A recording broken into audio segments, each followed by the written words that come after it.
Hello everyone, it is me, Cole, the Phaser, and I am back with another video. This time I am taking a look at my top 10 for 2025. And what a wild year it's been. So there's been a lot of, I would say, behind the scenes changes at my friendly local game store. But I've also played like a lot of new games, and as always, I got to go to Gen Con this year. I got to go to PAX Unplugged again this year. That was really nice. But yeah, like I said, I've gotten to play a lot of games. Some I were anticipating, others that I wasn't necessarily anticipating, but still very much enjoyed and caught me off guard. So yeah, I'm gonna be breaking down my top 10 of the year. And I know if you saw my last video, that was my PAX Unplugged recap. I know I had more of just a solid opaque background. That was me recording from a new space. That space was being used for other things at the moment, so I couldn't record there as much as I may have wanted to. It's whatever. I think this is an equally suitable backdrop. It'll suffice. It'll be fine. But that being said, I think this was an interesting year full of interesting releases. I think at least half the things on my top 10 were things that were actually on my top 10 most anticipated for the year. So it'll be interesting as we go along to see what of the things was I most anticipating made the cut for my top 10 of the year, but also what were things that I wasn't anticipating that also made the list. So we shall see. So let's go ahead and get into it. So, coming in at number 10 on my top 10 for 2025 was actually my number 9 most anticipated for the year. And for me, that has to be the delightful game that is Scarbray by by Garphill Games. Excuse me, I was about to say something completely wrong there. But Scarbray by Garphill Games, and co-published by Renegade Games here, or I guess co-distributed here in North America. But regardless, yes, this is Scarbray. This is a fantastic and delightful, I want to say, resource management game that you have these 16 different resources, yes, a lot of them, that you are, collecting, gathering, spending, using, etc. And basically, each round you're going to, and it should be noted this game is played out in 4 rounds.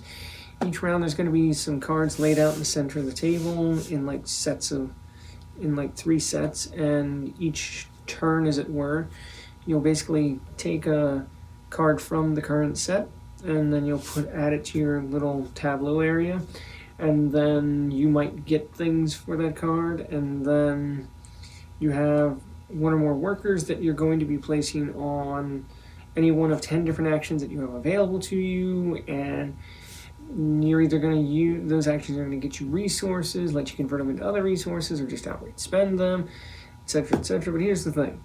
As you gather people and produce resources, you're also going to potentially produce waste at the end of each round, and that waste is yet another resource you have to, deal with. Having waste is bad and can actually potentially cause you to lose points, but I just love it all. Like this, there's a variety of different avenues you can explore, whether it's like you go heavy into maybe I'm gonna focus heavy on doing the furnish action, so I'm moving up the 1 track and getting points, more and more points for all the people I've gathered, or there's the trade track, and so you're advancing far up on that and getting points that way, or you're trying to upgrade all your actions, and you're probably going to do a bunch of these, you're probably going to do a lot of each of these, but it's which one do you maybe max out, if you will, or can you max any of them out? And it's just there's really it's also, I hesitate to go so far as to say it's puzzly, but I mean it's so great. I mean, I would say it's a bit mathy trying to figure out like, okay, here's what I have. How do I get to where I need to be by like the end of the round? That I want to gather this many resources, do this many things, and it's just so great. And then like the neat thing with the sets of cards that you're pulling from is on any given turn you have your token. The player tokens are like in a stack, and whoever's top on the stack, they have a choice. They can go. Whoever's top, they get to go first with their choice of they can either take one of the cards from the set or they can just pass. But passing doesn't mean they don't get anything. Passing just means they're going to abstain from selecting now and let everyone else pick first, and then they'll pick later. And what that does is that will potentially manipulate turn order. So like, yeah, maybe they're picking last this turn, so they're guaranteed to pick first next turn. And the reason why you would do that is because maybe in the next set there's something there you really want instead. It's like, oh man, I really don't care about what's in this set of cards. I can take whatever. But this next set, ooh, like maybe it's the fourth color of character or settlers that I don't have to get me a set, to get me points that way, or whatever the case may be. And so yeah, there's that, and it's just great, and it scales well in all player counts, whether you're playing solo, 2, 3, or even 4 players. It's great.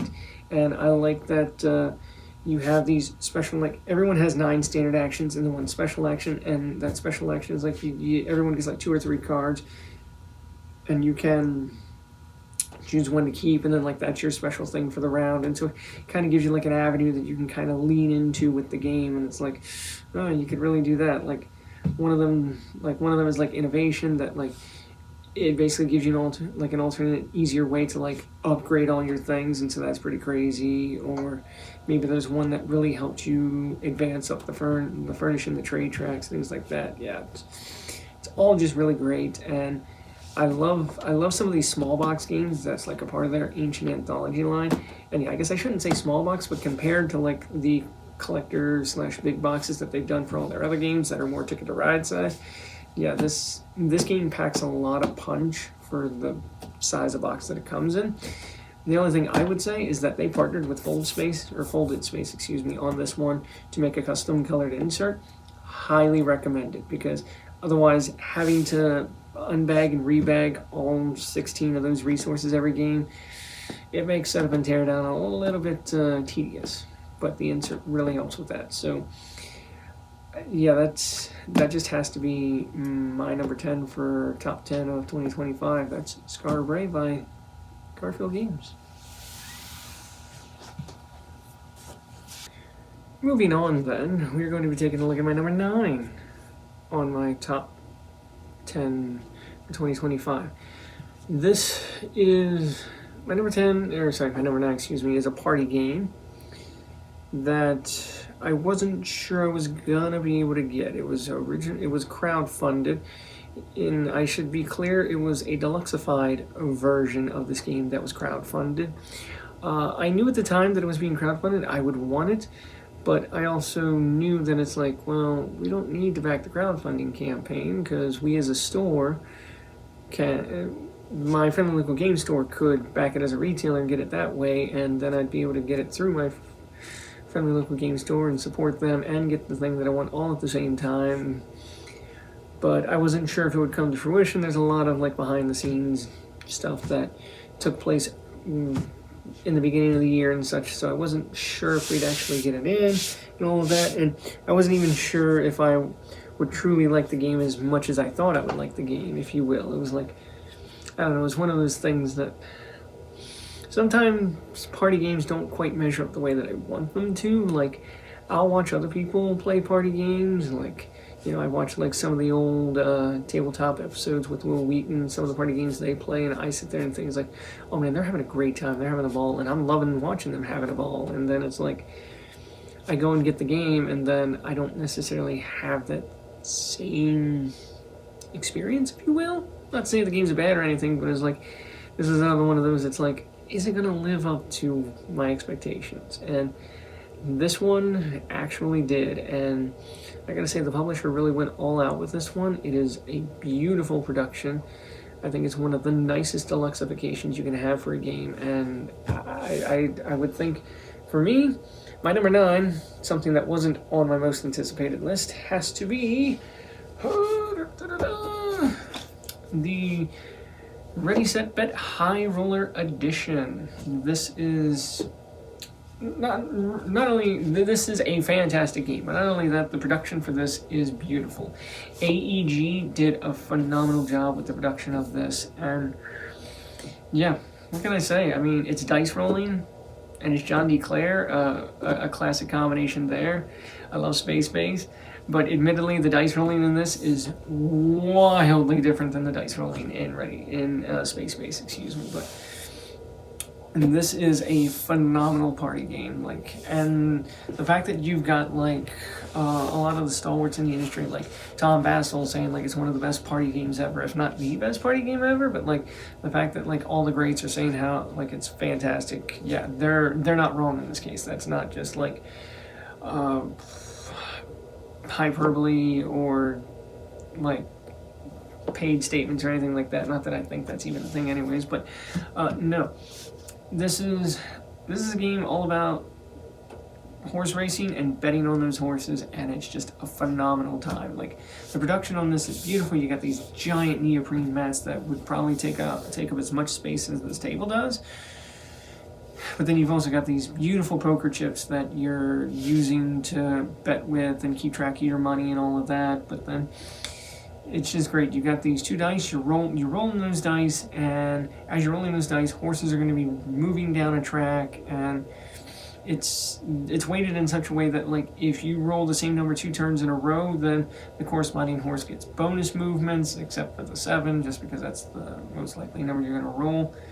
But yeah, and those horses are racing down the track, and you're betting on those horses in real time, and it's just fantastic, and you're never quite sure how it's gonna end up, and it's just, oh man, I love it. And for me personally, I would be happy to play the game, be one of the bettors, reacting to things in real time, but I also love just stepping into the role of the house and being the guy that rolls the dice.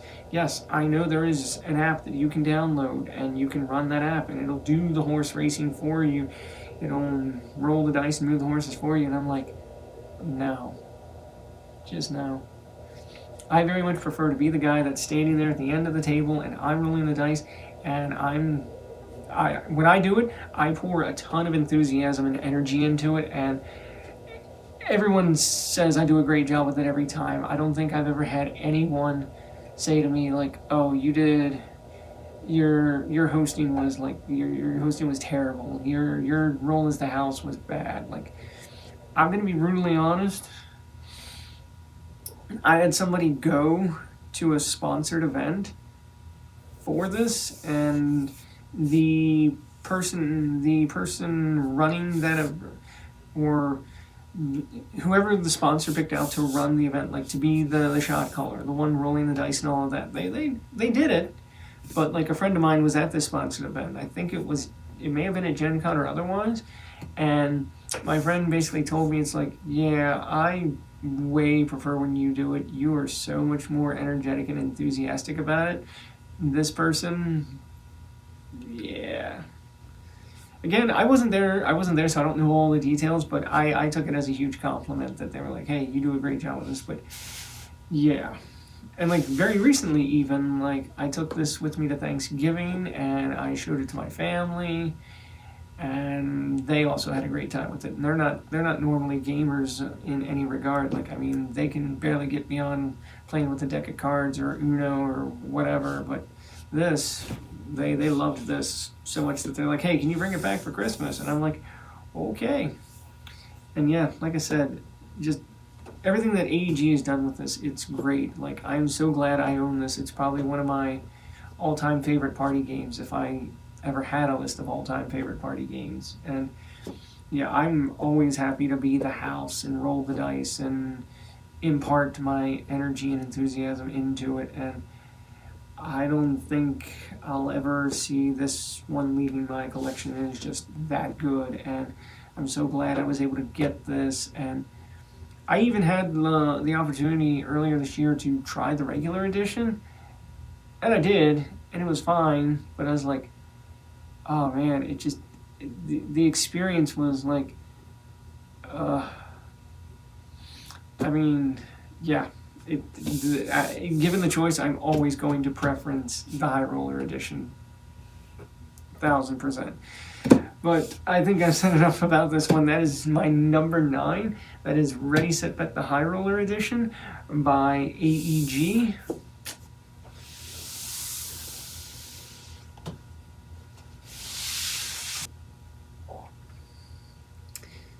Next on my list is number 8. And number 8 for me, I don't remember if I knew this was even going to exist at the time I made my top 10 for 2025.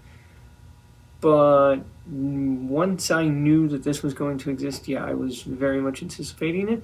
My number 8, I actually got to playtest, which is really nice.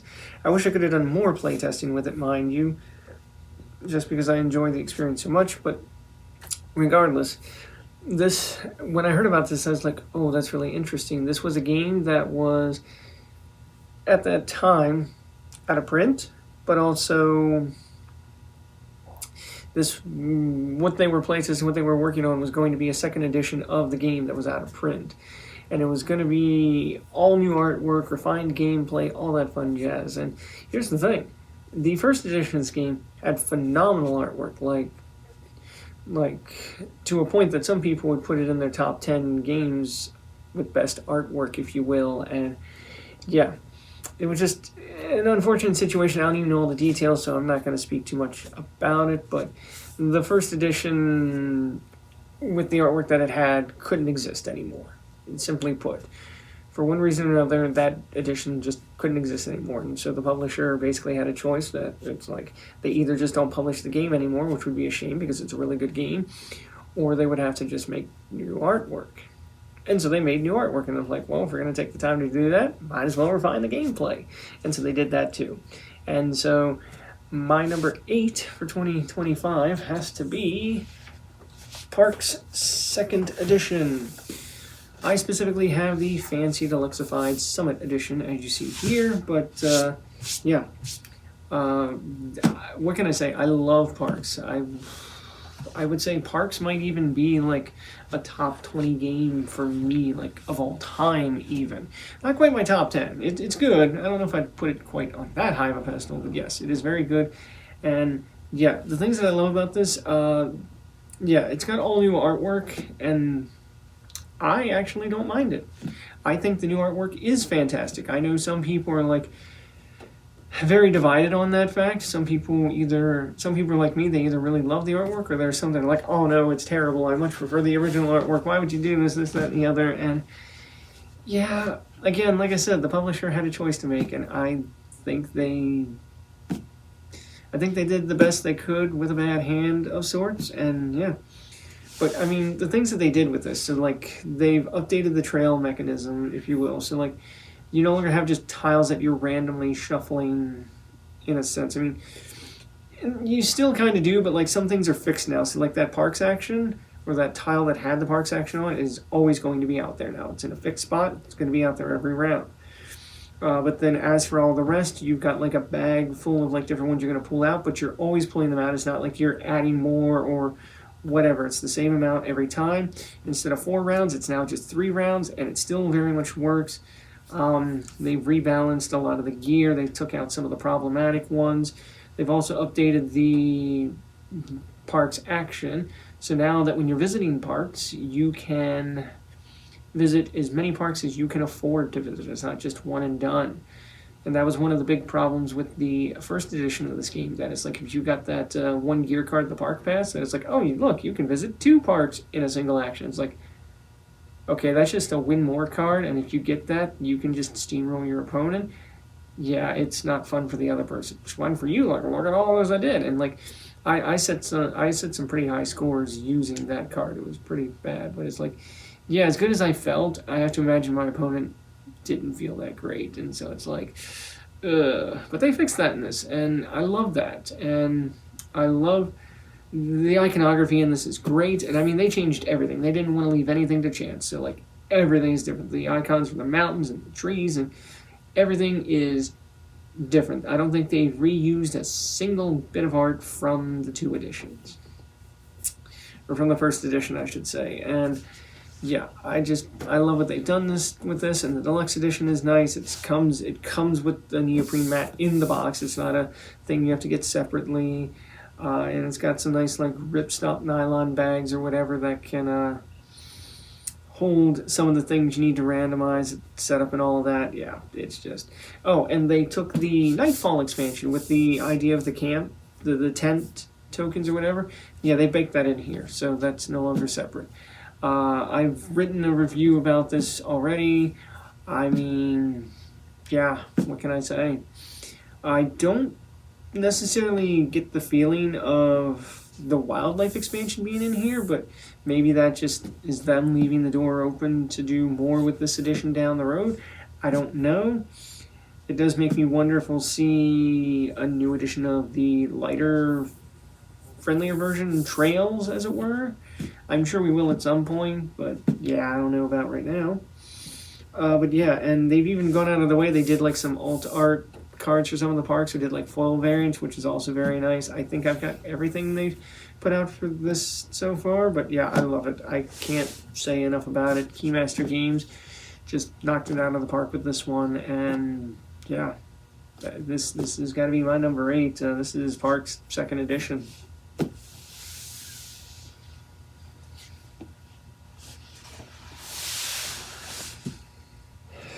Continuing on with my list then, we are at number 7 in my top 10. And my number 7 for me, well, I should preface by saying that I'm a sucker for a good 2-player game. You show me a good 2-player game and you're probably going to get me hooked. And I've played some good 2-player games this year, you know. I've played...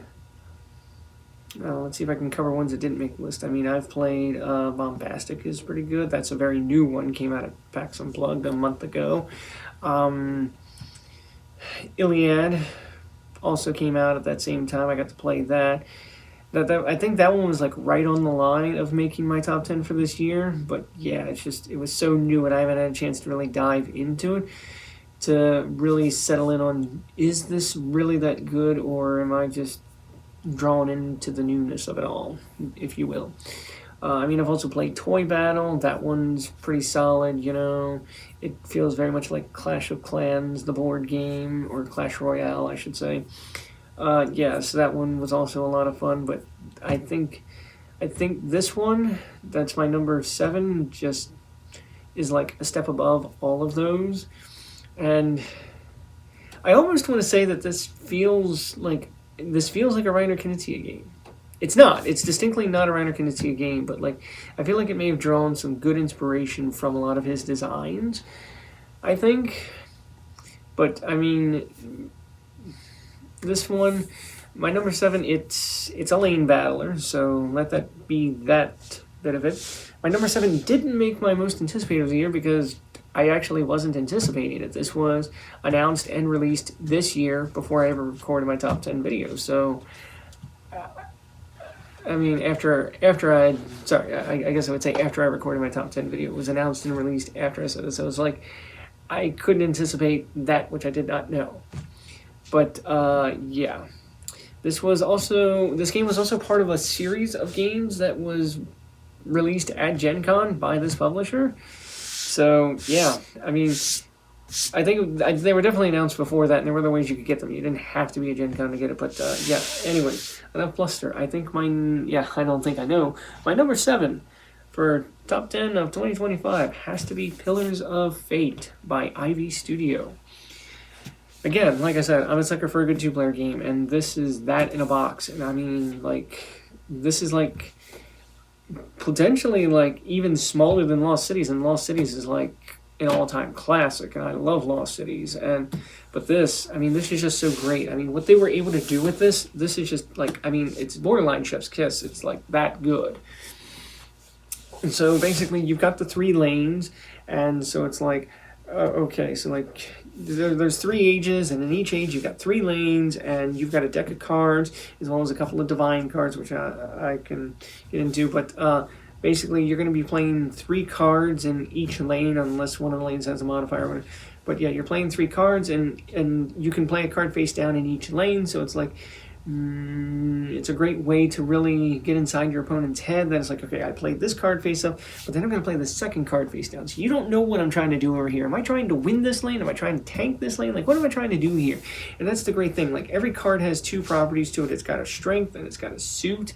And like when you're all said and done and you've played your 9 cards for the age, give or take, then like you're going to count up how much strength do you have in a lane.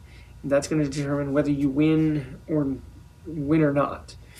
And so if you have the most strength, you win the lane. But just because you've won the lane doesn't mean you're getting positive points, because then you look at what is there more of. Is there more of the scorpion tails or more of the feathers? And whichever there's more of, that's what you're going to score for. But depending on which it is, you might either be getting positive points or you might be getting negative points. And so it's like, yeah, cool, you won the lane, but now you're losing like 5 points. And it's like, ooh, that's not great. And I love that that's the basics of it. But like what I love is, like, first of all, you got these divine cards.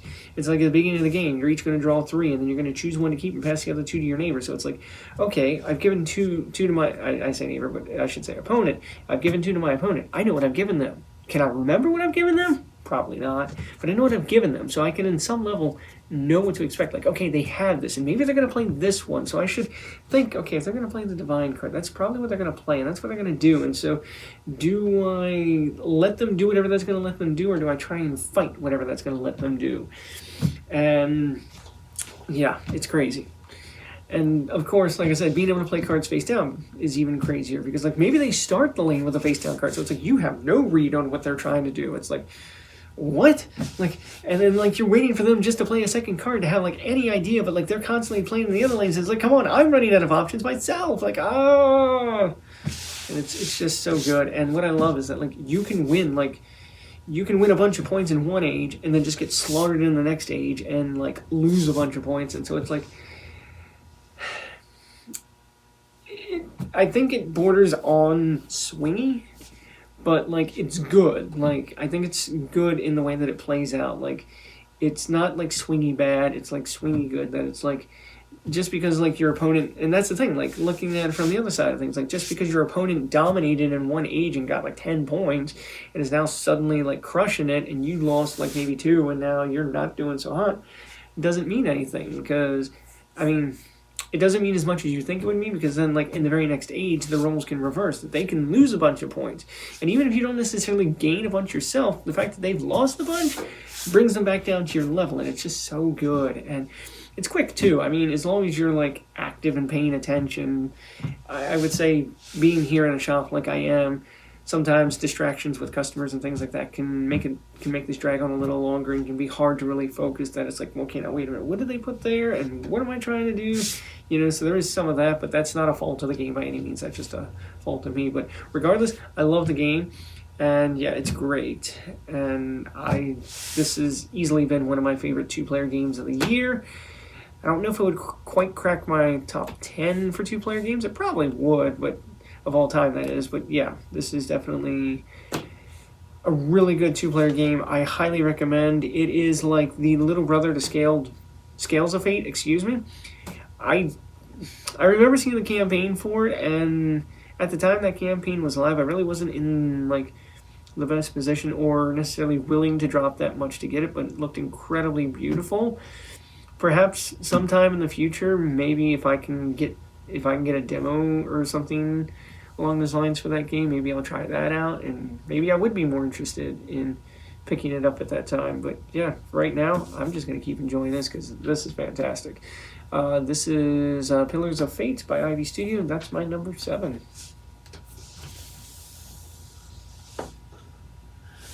Hopefully that's not out of frame. Moving on then, we've got my number 6 top 10 best game release of 2025. this is got to be the first expansion on my list. This is an expansion that I had already been playing prior to 2025, so it feels a little weird for it to be on my list. It didn't physically release until this year, but I'd already been enjoying it before this year, which is kind of interesting. And not just like, oh, somebody snuck it into Tabletop Simulator and enjoying it. I mean, certainly that was an avenue, but no, this was put out on Board Game Arena, the whole thing, and yeah, I'd been enjoying it before this, but this was actually my number 10 most anticipated for 2025. And the reason I put it on that list, and the reason why it's on this list, I already knew it was good. But it's like, if I already know it's good, why am I anticipating?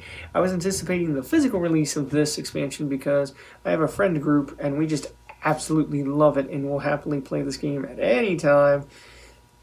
Sometimes even multiple times in a single session, which is just a-okay by me, but for me, the expansion to this game just takes it from like a 9 out of 10 and like just turns it up a notch to like a 10 out of 10 or even an 11 out of a 10. And I personally find this expansion to be so good, I consider it borderline essential. For me personally, I will never not play with this expansion if I can help it. And for me, that number 6 on my list has to be the Abundance expansion for Earth. So, full stop, I love Earth. I will admit that in the early days of Earth existing as a game in my life, it was a bit of a struggle for me. Like, I probably played it about a good 10 times before I even stood a chance of being any sort of good at the game. It's like, I don't know if something just wasn't clicking for me or what it was. But after about 10 plays, then I got to try the Abundance expansion, and then I was like, oh, this is really good. And then things started coming around, and like, I don't want to say I see like deep into the Matrix with this game, but I mean, yeah, I really love Earth, and I really, really love it with the Abundance expansion. And yeah, the neat thing with the Abundance expansion is that, yes, obviously it adds more flora, fauna, all that fun stuff. It adds more cards. But the other thing it adds is seeds, which is a new type of resource that you can gather and spend. Everyone starts the game with a seed, but there are ways that you can earn more, whether you're spending 4 cubes to get a seed, or cubes, I should say sprouts, whether you're spending 4 sprouts to get it, or if at any time you want, those leaves that you use to claim the fauna cards with, or claim the, hey, I finished my tableau endgame bonus, yeah, you can take any of the leaves that you would normally spend for those, and you can spend it to get a seed. I don't typically do that, but I know some of the players in my friend group, they'll do it. Does it always work out for them? Yeah. But yeah, I mean, I'll do... the fun thing you can do with seeds, though, is you can do a variety of things. You can spend seeds, whether that's to, get cards into hand, or get more cubes, or get more... cubes. Get more sprouts, get growth pieces, compost cards from hand, compost cards from the deck, pretty much all those standard things, but the most important thing you can do is germinate. And with the germinate action, you basically spend a seed, and then you're like, hey, I'm going to start drawing cards from the bottom of the deck until I find a card that matches a very specific property. Are you looking for a card that maybe costs 3 or less soil, or maybe you're looking for a card with a rocky habitat, or maybe you're looking for a tree, or a card with a red ability, or a card with 2 abilities, or a card with a growth ability, or a card that can hold 4 or more growth pieces, or a card that has 6 spots where sprouts can go, any of those things. If it is a thing that a fauna card can score you for, it is a thing that you can go germinate and look for, and it's so good because it takes a lot of that randomness, like, oh, are you going to pull the right card you need to off the deck at the right time in order to continue with whatever it is you're trying to do? Yeah, it mitigates a lot of that because now you're able to just go look for things, and it's just great. And yeah, I cannot recommend this expansion enough.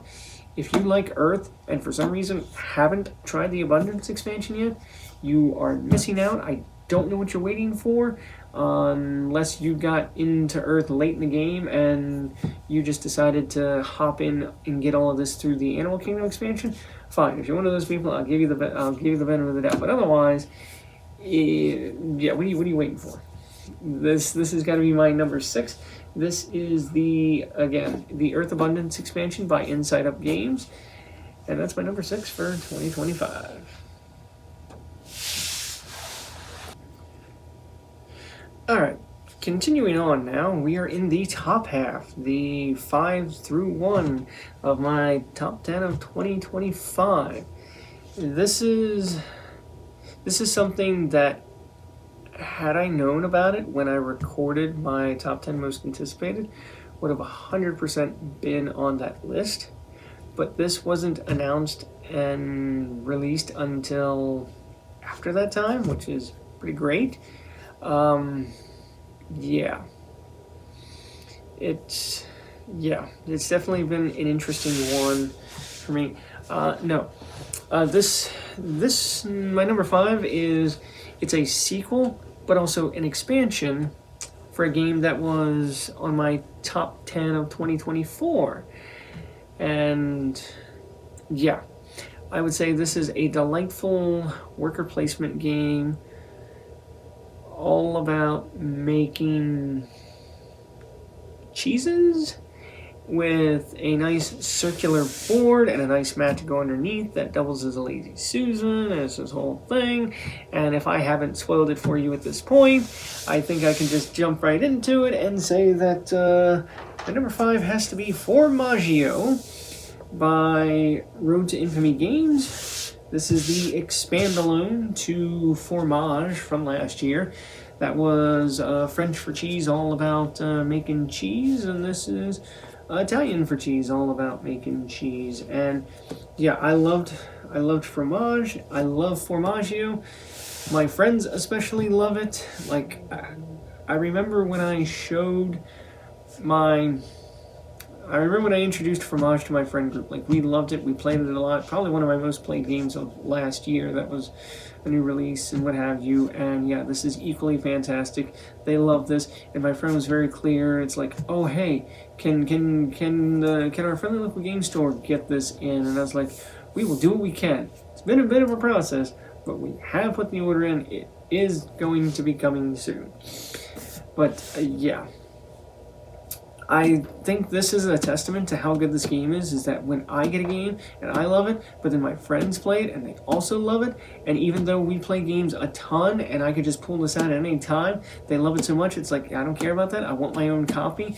That's how you know it's a really good game. And it's true, this is a really good game. The things that I guess I won't deep dive into like how Formaggio plays, but I will just say the things that it does differently. So it's got 4 new quadrants. They all score differently than the ones in Fromage, but what's nice is that you can mix and match them. So I can take like half the quadrants from this and half the quadrants from the other and jam them together, and hey, I've got a wholly new game that is like whatever, and it's great. I also like that they introduce the concept of a platinum cheese now, which is an age 4 cheese. And yes, as you can guess, when you put the cheese out, it is pointing you, but the rules do say it's only at the start of the turn do you reclaim workers that are facing you. Not if you put them out, yes. So you put out a platinum cheese, that thing's got to go all the way around before it gets back to you. And yeah, there's only so many of those spaces, so they're definitely a premium, but you really kind of got to judge. It's like, is it really worth going for that platinum space? And since I've been playing this a few times, I've come to learn, don't try to go for every platinum space. You're going to have a bad time. Maybe pick 1 or 2 quadrants and like try and focus on those platinum spaces? Absolutely. But to try and like hit every platinum space in every quadrant, you're insane. You're doing something wrong. At least in my opinion. If you can make it work, let me know. Of course, to go along with that, there is new orders that are compatible with the platinum cheeses. There's 45 new of those ability tiles, that you can do a draft with at the beginning of the game to really mix and match your board. And you can even mix and match them with all the ones from Fromage, so it's like you've probably got like 80-ish some abilities that you can mix and match with, and it's crazy. And what's great about this is they've taken that central, like the resource board, and they've updated it.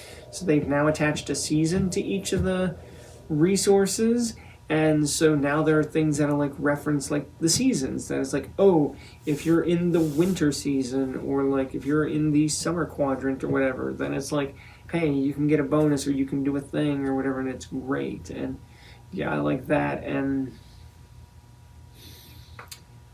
yeah, the new quadrants are great in the way that they score, and so many other great things. And this is just a delightful continuation of the series, and it, having since seen this, it makes me wonder what could they do next. You know, I mean, I think it's, I mean, yes, it's obvious in a sense that it's like, okay, they did fromage, they did formaggio. What other regions of the world famous for cheese can they do? I mean, certainly I think they could do like a Latin and South America region. I think they're known for some pretty interesting cheeses there. I know that as a native to the, I mean, as someone who lives in the United States, I know that we've got some famous cheese regions in this area. I mean, certainly Wisconsin is known for its cheese. Canada is known for its cheese curds. So I think there's things we could do here. But then it kind of makes you wonder, what are they going to call the game? Cheese? I don't know. But like with the Latin and South America, they could obviously call that queso. And so it's like, kind of makes you wonder where they could go. And are there any other regions famous for cheese? And it's like, the closest I could think of, like, is I didn't know if, like, anywhere in Japan or Asia, if they're known for cheeses. I mean, certainly if they are, that would be something you could share with me, or that I could research on my own time. The closest I could think otherwise that wasn't like all the major ones that I've already mentioned or have been covered would probably be like Switzerland, because with the Swiss cheese and all of that. But I mean, are they known for anything other than that you could form a whole game around? Who knows? But I like the idea of where that's going. I know some people are already clamoring. It's like, oh, give us a big box so we can fit everything in one, so I don't have to like bring both games every time I want to mix and match quadrants. It's like, this has barely been out. Give the developers and designers and publisher a chance. I'm sure they're going to get there eventually, but you don't want to clamor for a big box now and then find out 3 releases later after they've done, like I said, like queso and cheese and whatever, if they're even doing those things, that it's like, oh man, none of that stuff's going to fit in this big box. Now we need another big box. It's like, you know, I say just wait and give them a chance. But I mean, yeah, I love this, and I know my gaming group is going to continue to love this and fromage, and I'm interested for the point when we can finally decide to mix and match both games together and make some really crazy experiences with that. But regardless, my number 5 has to be Formaggio by Road to Infamy Games.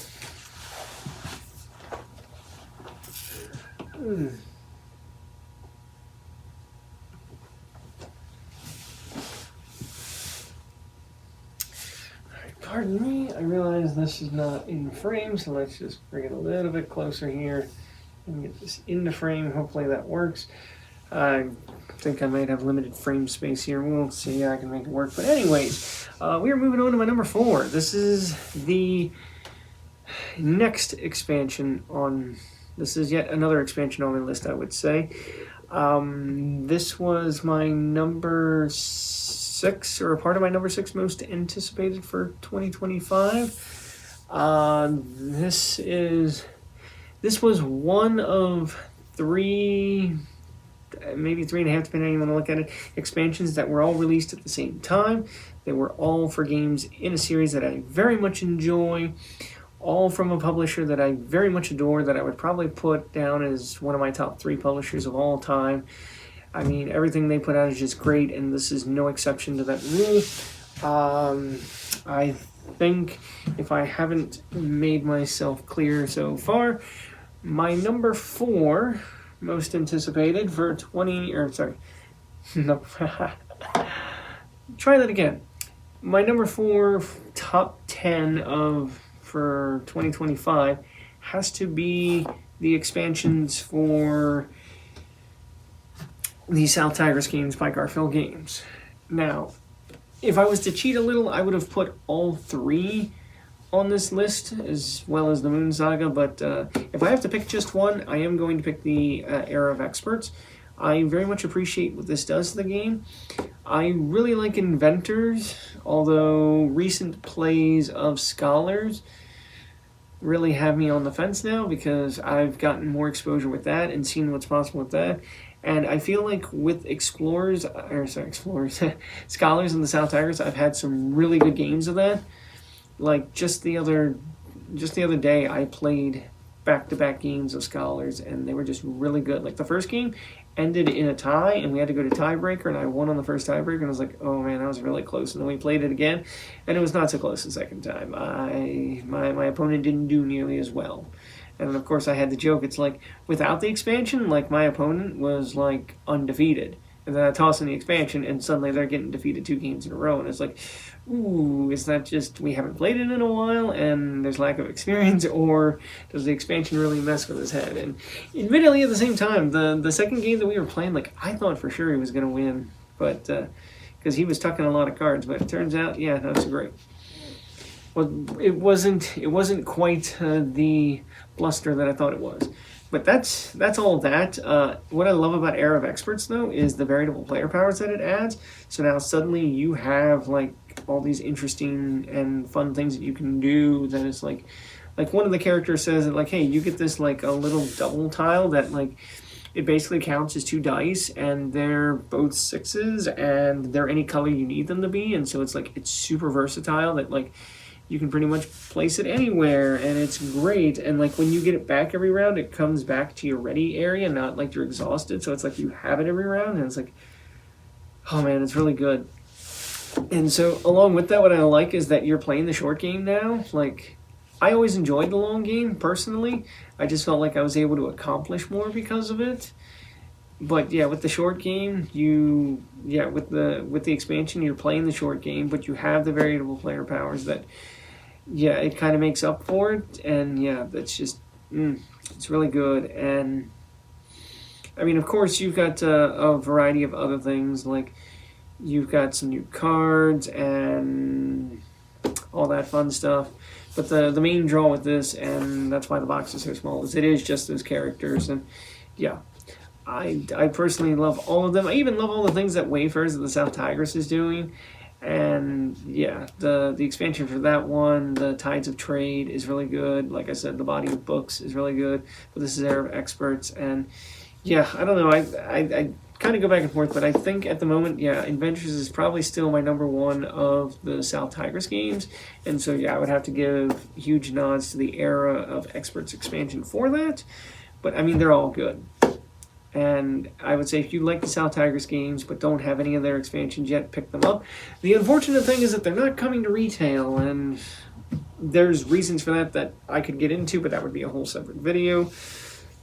But they are all readily available from the publisher, Garphill Games, directly, and you can easily get them there. And I would say to definitely do that if you didn't back the crowdfunding campaign or anything like that. So yeah, for me, my number 4 of top 10 for 2025 has to be the Era of Experts expansion for Adventures in the South Tigris.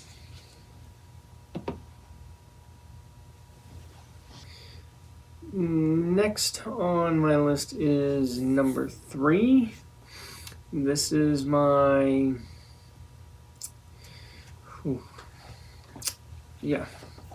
Number 3, this is a rather interesting game, I would say. It is predominantly a card-based game. It's by one of my other top 3 favorite publishers of all time. It's very interesting to describe it. It's got incredible artwork. I would say it's a blend between like Res Arcana and maybe even a little bit of Magic the Gathering in some regard. But probably the wildest thing to me is the designers, and that's Simone Luciani and Virginio Gigli, the same designers as Grand Austria Hotel. And it's like to look at that game and then be like, wow, what a game. And then there's this, and it's like I don't know if they just look so different from each other. They're like they look worlds apart from each other. I've only ever played Grand Austria Hotel once. I don't remember having a bad time with it, but I don't remember enough of that experience to know how it compares to this. If that maybe somewhere deep inside they share similar DNA. I feel like they don't, but I don't know. But that's regardless. For me, this was number 3 on my most anticipated for 2025. And yeah, I think it absolutely delivered on that anticipation. That's why it lines up the way it does. But for me, my number 3 has to be Etherstone by Thundergriff Games. And oh boy, yeah.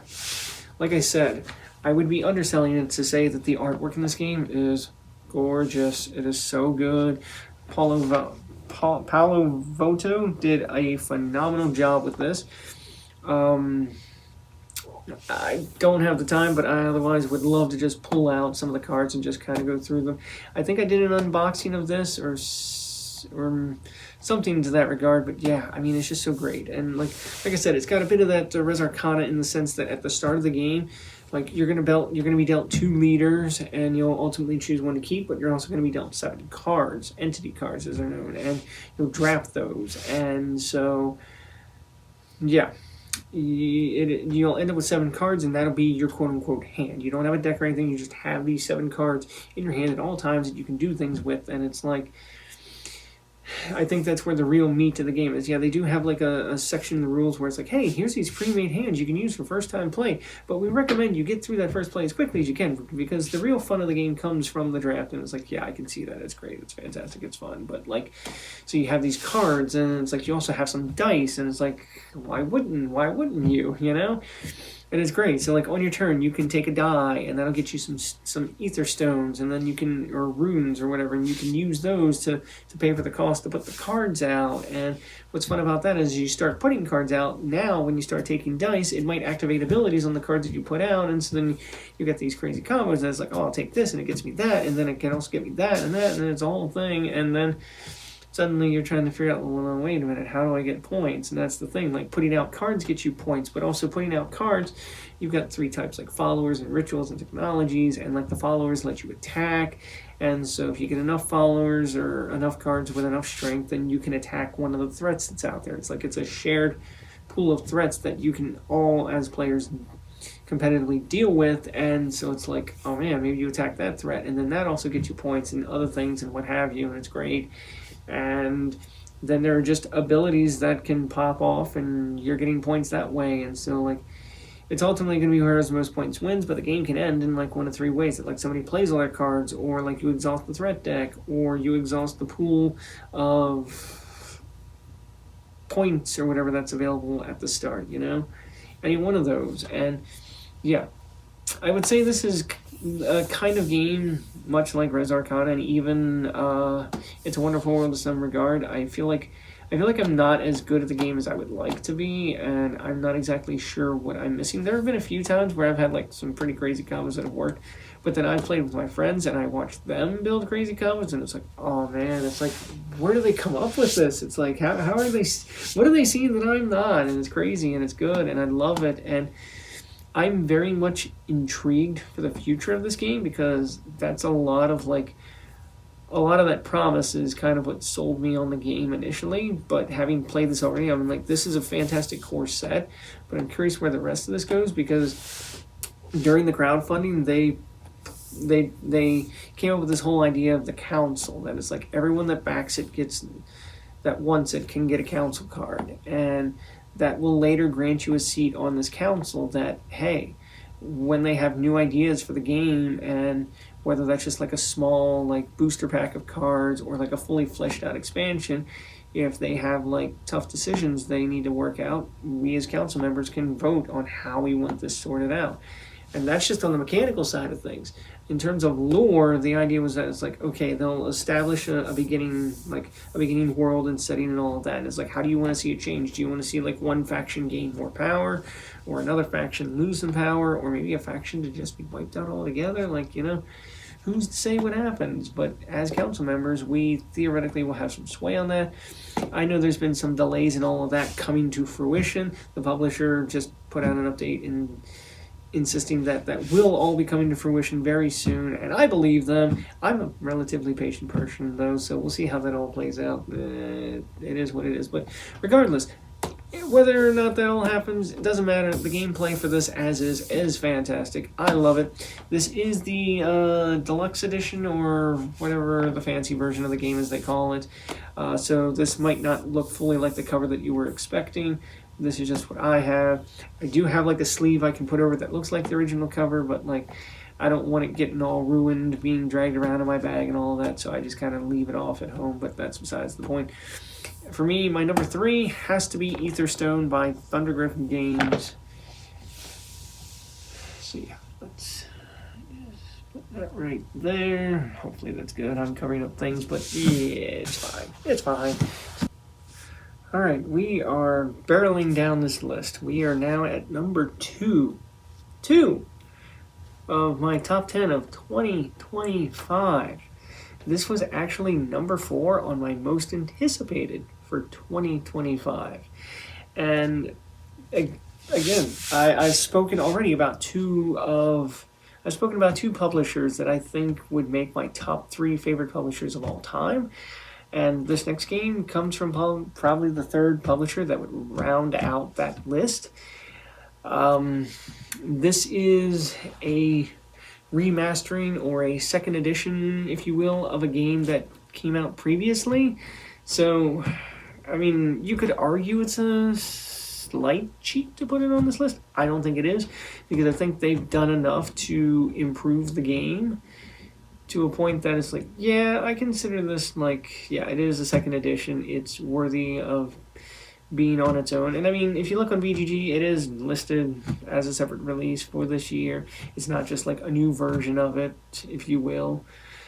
Sort of like unlike what Ra did with the 25th Century Games and all of that, that was just a new version with a new shiny coat of paint type of deal.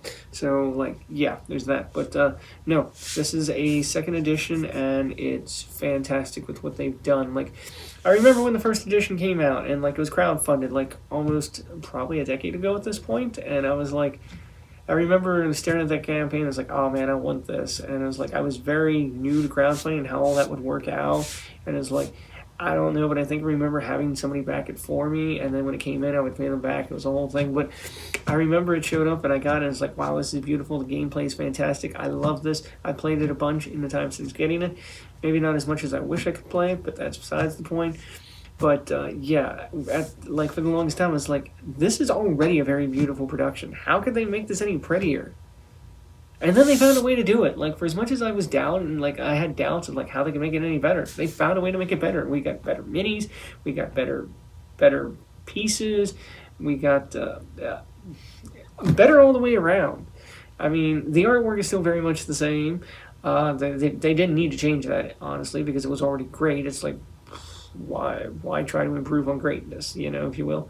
But then, yeah, they took a lot of... This game has a lot of, like, unique powers to it, and they went through and, like, rebalanced, like, all of them, and then added, like, a ton more. Like, the original version that I had, like, I think capped out at, like, 55, plus I think they released, like, 12 promos afterwards, so, like, maybe, like, 60 to 70, but this goes all the way up to 100, and I'm like, good night. I mean... So that being said, I think before I go any further, I'm going to reveal that my number 2 has to be the Pantheon edition of Santorini by Roxley Games.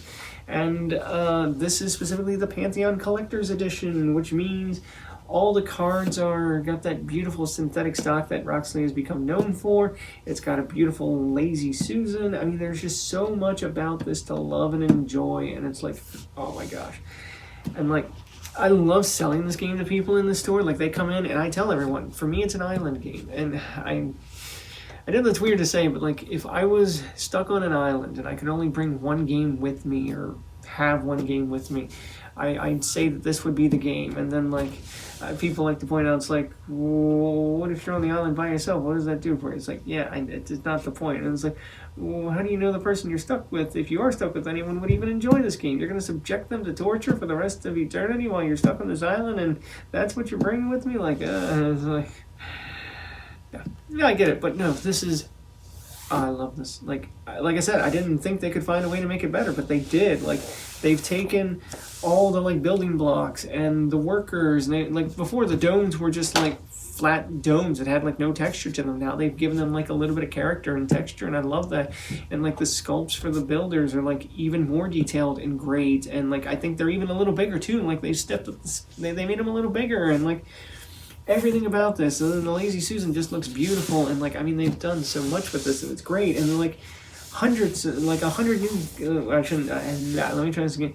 They've rebalanced like all the gods and heroes that were in the base game, and I guess I shouldn't really say all of them, because like a lot of them are still the same. Like Artemis still only lets you move 2 spaces on a turn, but like some of the other ones, like they've done what they could, and then they've added more. Like I said, like 30 to 40 new gods. It's just like, wow.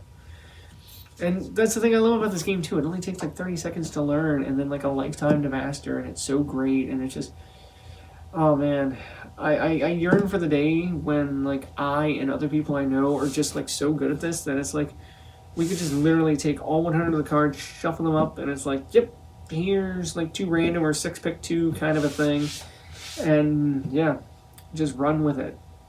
Because I mean, I would love to explore so much more of the matchups that this game has to offer, and like that's the wild thing. Like I think this is so good.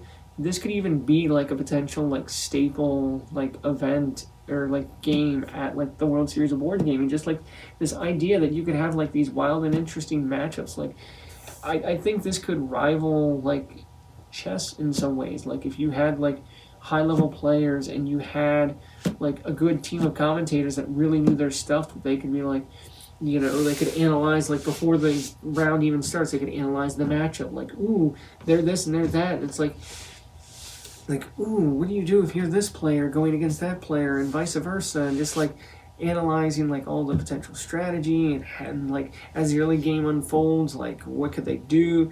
You know, just man, so good, and I love it, and I'll never not enjoy this. And like this is probably like I recently had to do like a top 10 of all time, and this was like very high on that list. Like this is probably mine number 1 2-player game of all time. It is just that good, and yeah, I could not say enough positive things about this. I mean, and it's great for all ages too.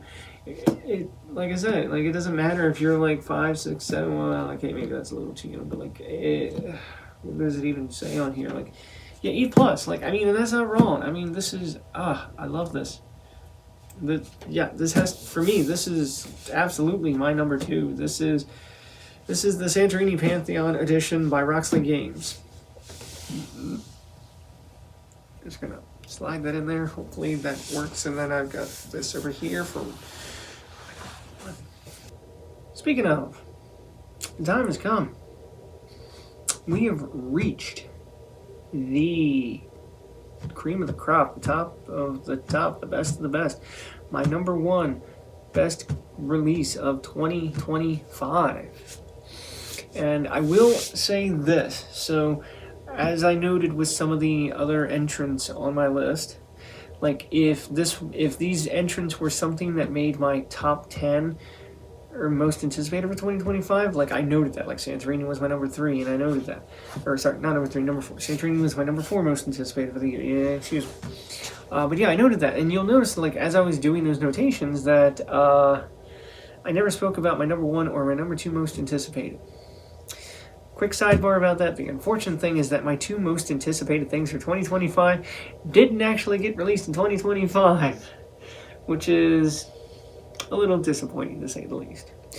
Which means they're probably going to be on my list for 2026, which is okay. It's fine. I'm a relatively patient person.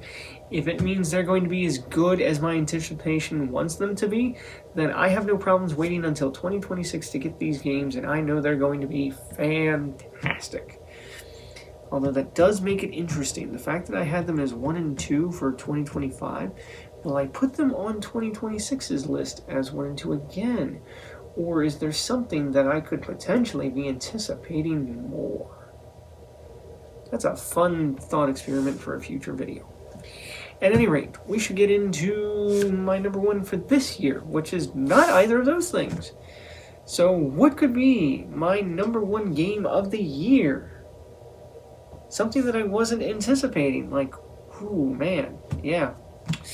Well, so this is a game that is, and admittedly, in my mind, for whatever reason, I thought this came out last year, but nope, it definitely came out this year, so it definitely counts. But I remember the crowdfunding campaign for this. It looked like right up my alley, and they were doing like a special pledge that I wish I could have jumped in on, but I was just in a different place at that time and really wasn't in a position to be backing a Kickstarter this all in, I would say.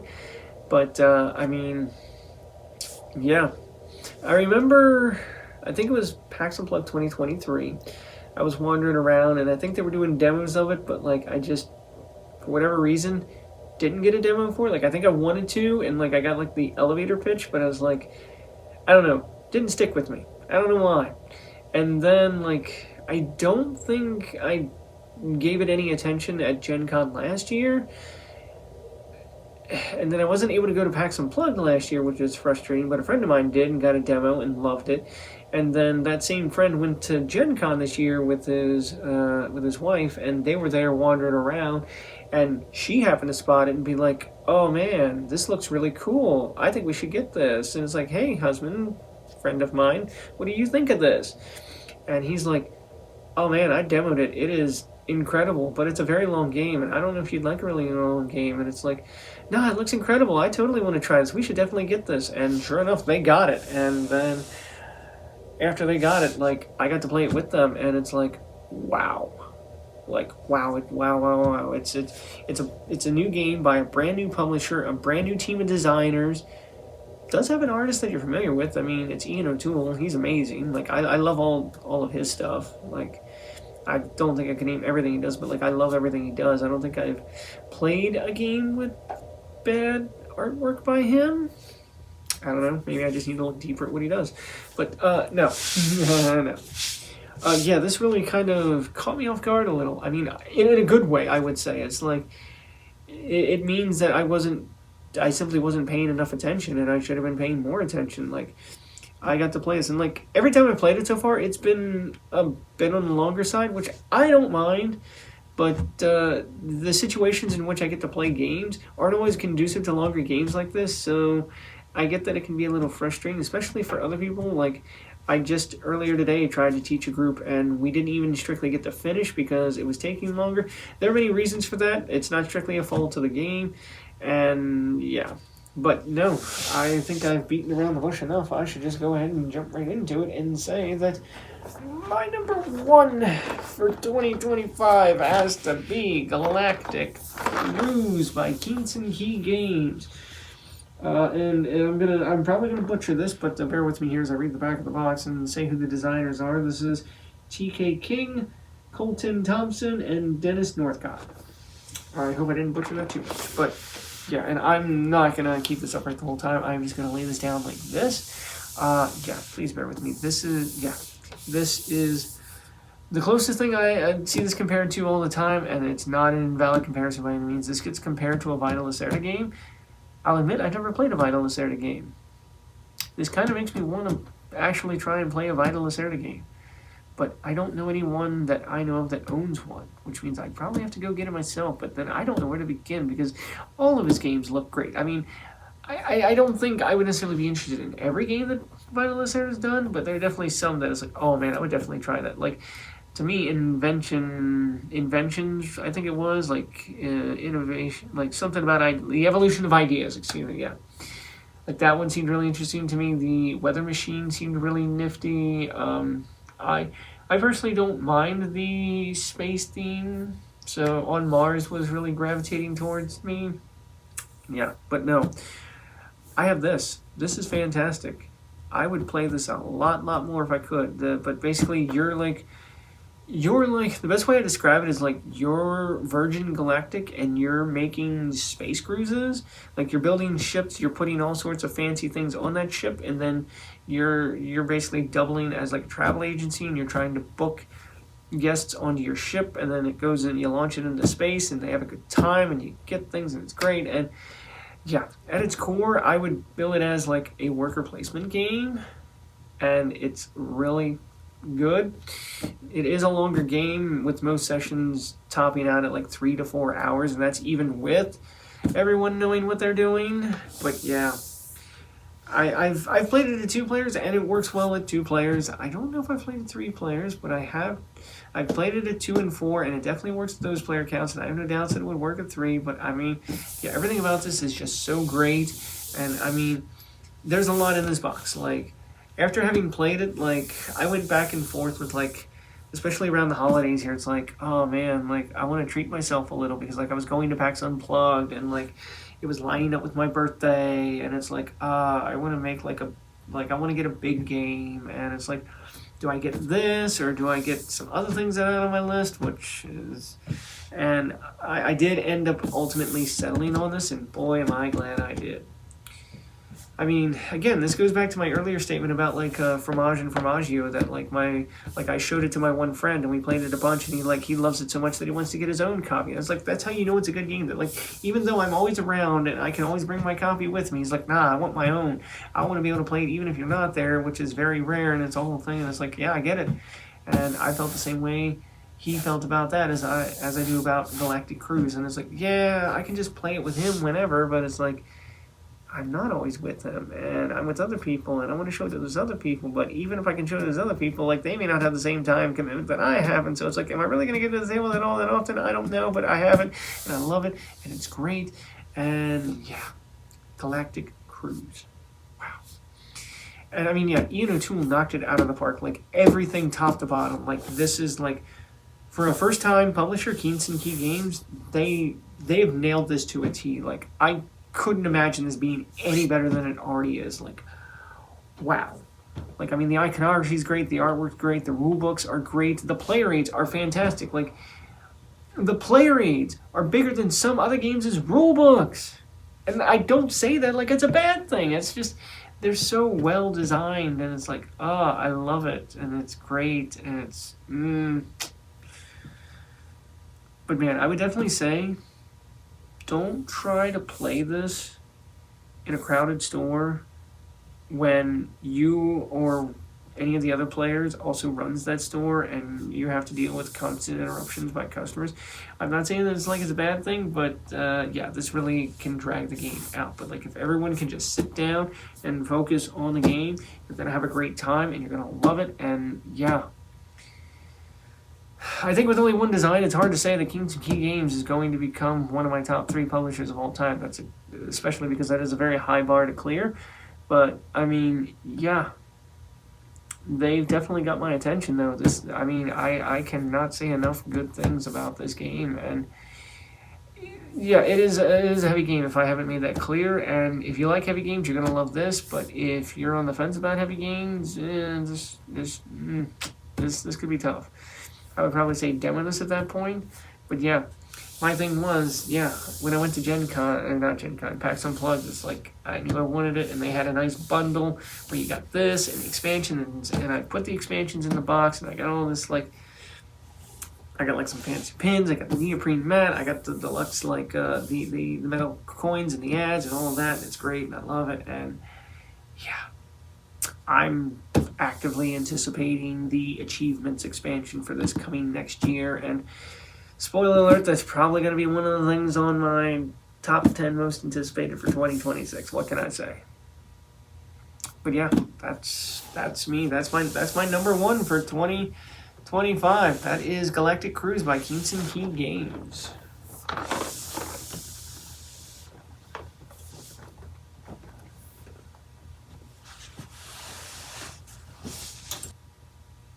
So, that's going to go ahead and wrap all this up. Yeah, I think this is an incredible run of 10 games from 2025. And these have all come out in 2025. They officially released this year. I would say there were some games that barely missed the cut, like the new Twisted Paths expansion for Lost Ruins of Arnak. I played it like 2 or 3 times already. It's really good, but I haven't fully wrapped my head around both of them yet. I think with more plays, if I could have gotten more plays of that in this year, that might have taken a higher spot. I haven't had a chance to play the expansion to SETI. I did rather enjoy SETI, and I think if I got to try the expansion, that would probably would have made this list, but I mean, just haven't had a chance yet. And yeah, I should look into when that is hitting retail, because I feel like our store should have already gotten copies or should be getting them soon, so I'll have to double check on that one. We'll see about that. But yeah, I mean, 12 Rivers was a huge smashing success at Gen Con for Good Games Publishing. I would know, I was there. I helped corral some of the chaos.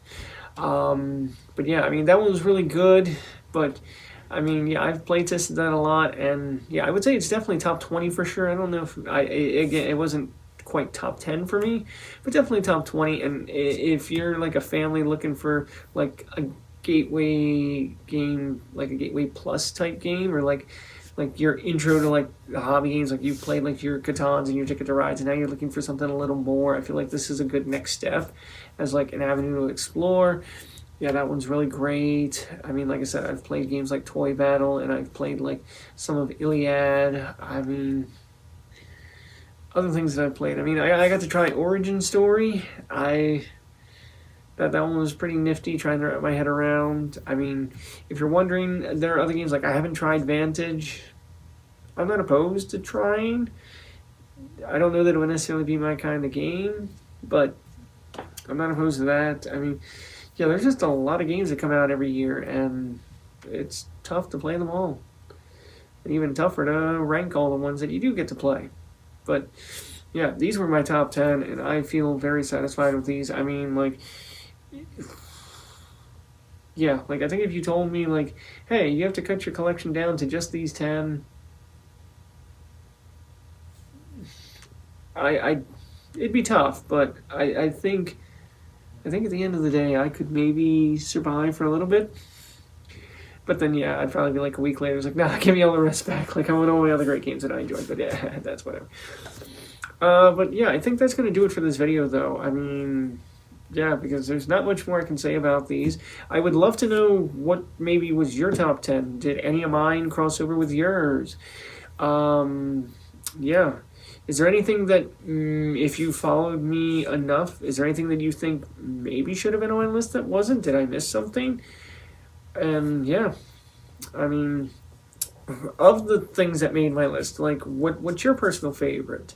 What do you like to play most? Is there anything that maybe that is on the list that you haven't checked out that maybe now you're interested in trying, or you were already interested in trying and this just now is giving you more of a push to try? I mean, by all means, let's have a conversation in the comments down below. Let's make it happen. Or if you happen to be, well, yeah.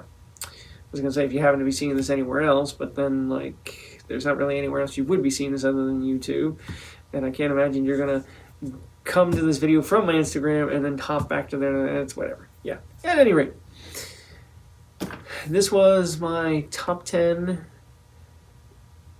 best games, best releases, etc. for 2025. And so with that being said, I want to thank you for tuning in, and as always, play more games.